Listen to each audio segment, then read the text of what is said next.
भिखारी ठाकुर भोजपुरी के विदेश तक ले गए काहे कुछ ऐसा करनी कैले संत बाबा भिखारी ठाकुर उस समय विदेश तक भोजपुरी के ले गए काहे उ रच देले भोजपुरी के। हाँ। जिस समय मेरे समाज में बेटी बेचने की प्रथा थी, भिखारी चाचा बेटी बेचवा के ड्रामा देखा के अब बेटी बेचे के प्रथा बंद कर दिले। तो ऐसा भोजपुरी कलाकार के होके के चाहिए।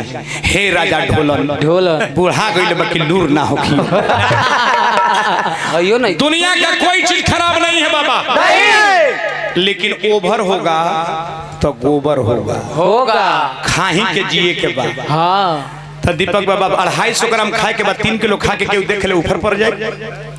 घी बढ़िया चीज बा, 1 चम्मच 2 चम्मच 50 ग्राम खाता ना फायदा करी। हाँ। कि घी बढ़िया चीज बता राजा ढोलन लेखा 3 लोटा पी लेबा। हाँ। तो 6 लोटा पी देबे के पड़ी।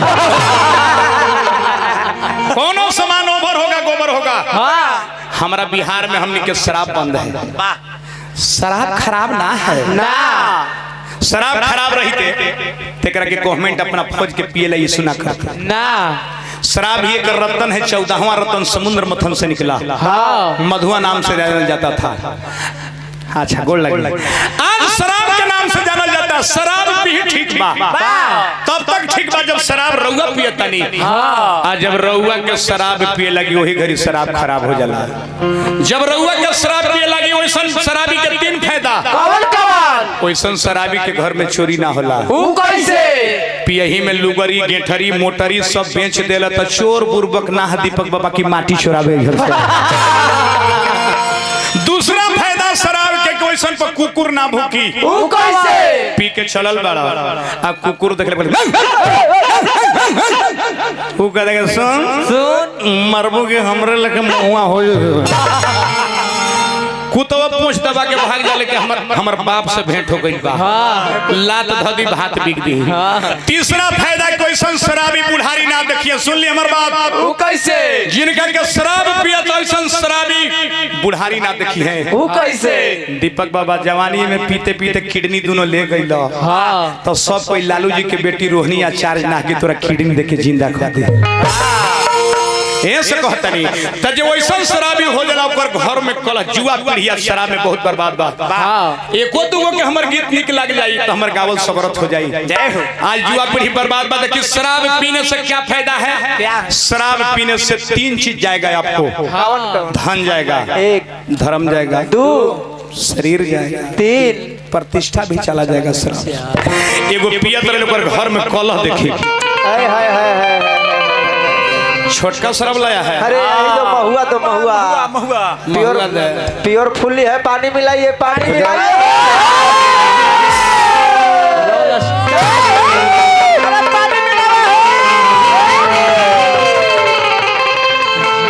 आज मिसा रेंदी। अरे रेंदी बाप पानी मिलावा सब चलेगा आज। जिला में के रंग बाज है? कौन रंग बाज है? कौन माइकल लाने रे? जिला में हम रंग बाज है। हाँ। पीते पीते सब उड़ा देंगे। हाँ। पैप बेचेगा। हाँ। लांगा में नाम लिखवाएगा। हाँ। हम मर्द खानदानी है। जातन मेहरा रुक गए तने हमरा के मुर्गा खियावत हम तने नसाम रदल प्राण प्यारी मतलब मुर्गा बनावा हमरा मुर्गा बनावा हमरा के खिया। रुकू आ गइला। हाँ। आ गइला दारू पी के। हाँ। बाप रे बाप हमर छोट लइकन बा। हाँ। हम छोट लइकन छोड़ के आ तारा खातिर आधी रात में मुर्गा बनाई। हाँ बनावे के पड़ी। हमर लइका बारा बैठा गोपाल तोर बड़का लइके बाद चिन्ह नहीं क्यों कौन माई गला रे? हम मुर्गा ना बनाई। हाँ बनावे ना बनाईबू तो तू अपन भातार के बेइज्जत कर दे। हमरा 100 रुपया रहला। हाँ। हम महुआ ले लेबे नहीं। हमरा पैसा तो हमरा ललका पिए के मन में दा पैसा दा ललका पियो पैसा दे दे कमा के धो देले बारा के पैसा दीही। मैं तो हई गोपला जोरे पी के उड़ा दे।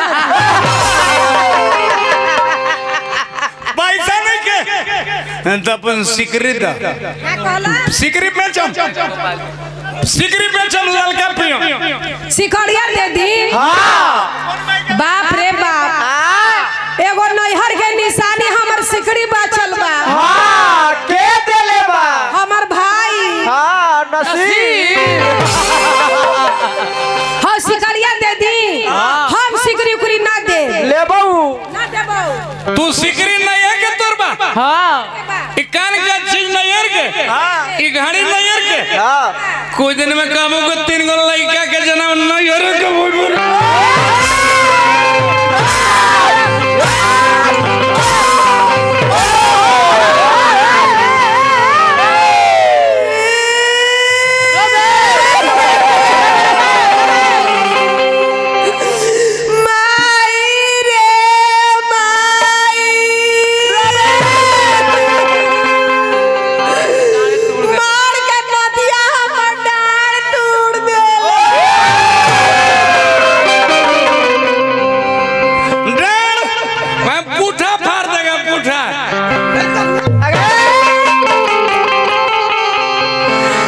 दाल भी न भात के भतार भी न रात के काट धावे घर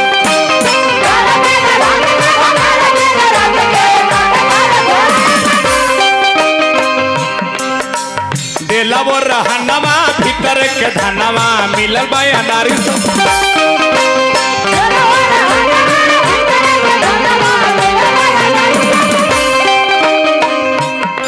अभी अभी विष्णु बाबा उपस्थित नहीं रह जाओ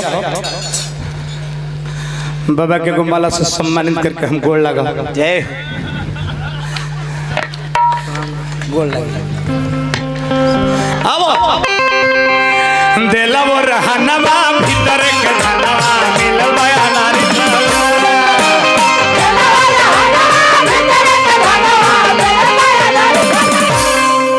बेची बेल बागहनवा ई कंगाल कोइल बाटे पिके मारला सजनवा दहिया लाल कोइल बाटे दहिया लाल कोइल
विष्णु बाबा आशीर्वाद ले गोड़ लगत तनी मुखिया जी ₹100 प्रणाम हम सब पिएगा रे पिएगा हम सब पिएगा कौन माइकल लाला रोकेगा कौन क्या करेगा हमको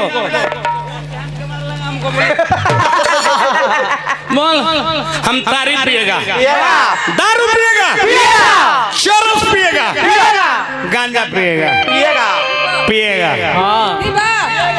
पीबा सब खेती बाड़ी जो तो बेच के पिए गइला सब गहना गुड़िया बेच के पिए गइला घर में कुछ नहीं के बाचल हई 4 गो बाल बच्चा सबके नानी घर भेज दे हई 4 गो बाल बच्चा कैसे जी हसन हई सबसे बड़ बेटा तोर लइका धान में जाओ बाकी हम पिएगा जब पी के आवे तारी रोज रती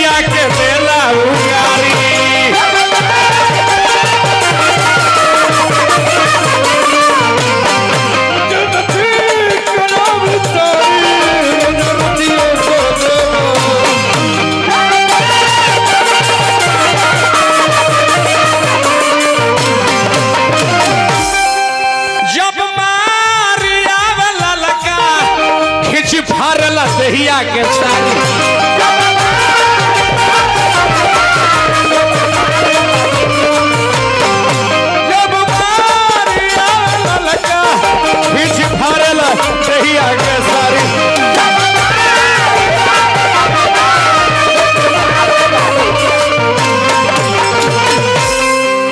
हमारा दारू पिए की आदत बसंत बाबा। हाँ सरपंच साहब हम जी कैसे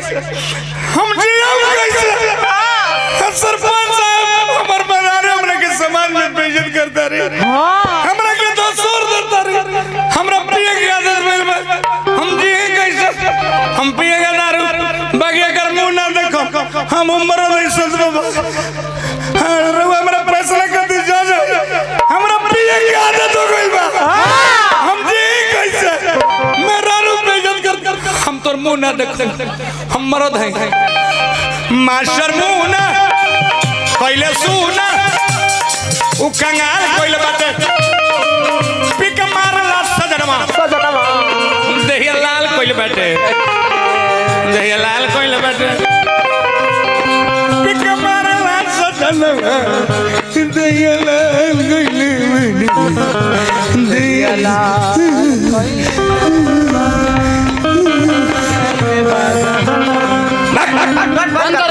हम तोर मुंह न देखम। अरे जाए द लड़ा झगड़ा मत घर में आवा एकरो मुंहवा देखा हूं एकर मुंह न देखी तोर मैया के मुंह देखे हम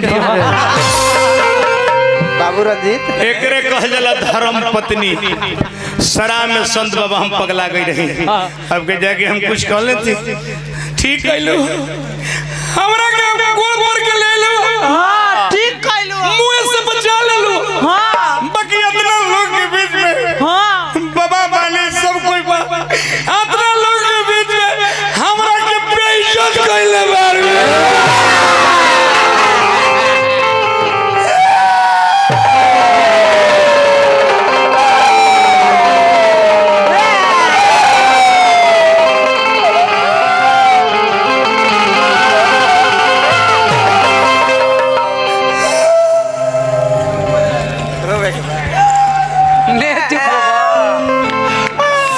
बाप रे बाप चुप हो जाई चुप हो जाई चुप हो जाई चुप हो जाई चुप चुप ए राजा जी रवा के पहले ही से तबीयत खराब बा रोजे रोजे दारू पियतानी कुछ हो जाई दादा तो हम कैसे जियब हई सबसे बड़ लड़का कैसे जियब अरे बाप एकरे कह जाला धर्म पत्नी अपना घर के पतन होके से बचा ले बाबा अगर पीला में कुछ हमरा के हो जाए शराब में पता ना चलेला हमरा के कुछ हो जाए तो हमर मेहरारू के कर दुआरे जाई हमर लइकन केकरा घर भीख मांगते हम से क्रिया खातनी काली माई के आज के बाद कोनो निशा ना करब हे काली माई हम पगला गए हैं शराब में हे काली माई आज के बाद कोनो निशा ना करब अपन परिवार के देखो मजदूरी करम तक अपना बाल बच्चा के पढ़ाई हम से दारू के फेंक देब खैनी चली खाली खैनी खैनी कहना सब चलेगा दारू छोड़ देले बानी त कान धर के उठ बैठ करी लेकिन मेहरुआ कैसे कहली कैसे कि अतना हो बलमुआ दारू पियब अब बोल कैसे जियब अतना हो बलमुआ दारू पियब बोल कैसे जियब हाय अतना हो बलमुआ दारू पियब बोल कैसे जियब अतना हो बलमुआ बाबू कैसे बाबू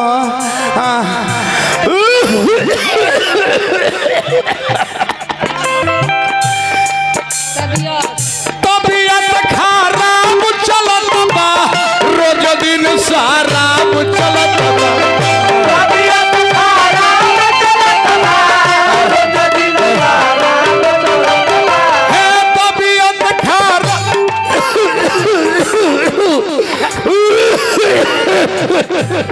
मरिए का जाइबा तबियत खराब चलत बा रोज दिन शराब चलत बा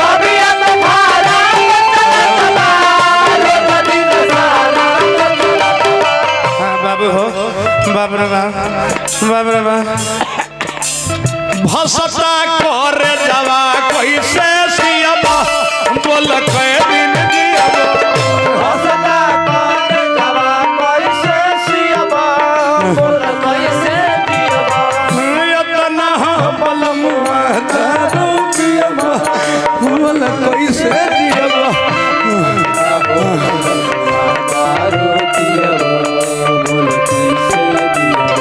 भैया ये चलते हम कि देखोनी क्या युवा पीढ़ी दीपक बाबा बर्बाद बा शराब में। शराब 3 चीज लेके चला जाएगा।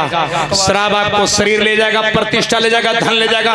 इससे हाथ जोड़ता नहीं, शराब के फेरा में मत पड़ी न। ऐसने 3 दशा परिवार में होई, केकर परिवार उजड़ जाए, तिवारी बाबा केकर विनाश हो जाई। शराब ऊ खराब बा। ऐसे है हम निमन बात अगर कहले हम अपना मनोरंजन के माध्यम से तो ताली लगा कर वो सम्मानित दीपक बाबा हमरा के रुपया देने शराब ना पियम बाबा, हम क्रिया खाता नहीं। वो पैसा के जाके हम चवन पर आ सब ले ले। बोलिए सच्चे दरबार की। अब आपके सामने राजा ढोलन पधार रहे।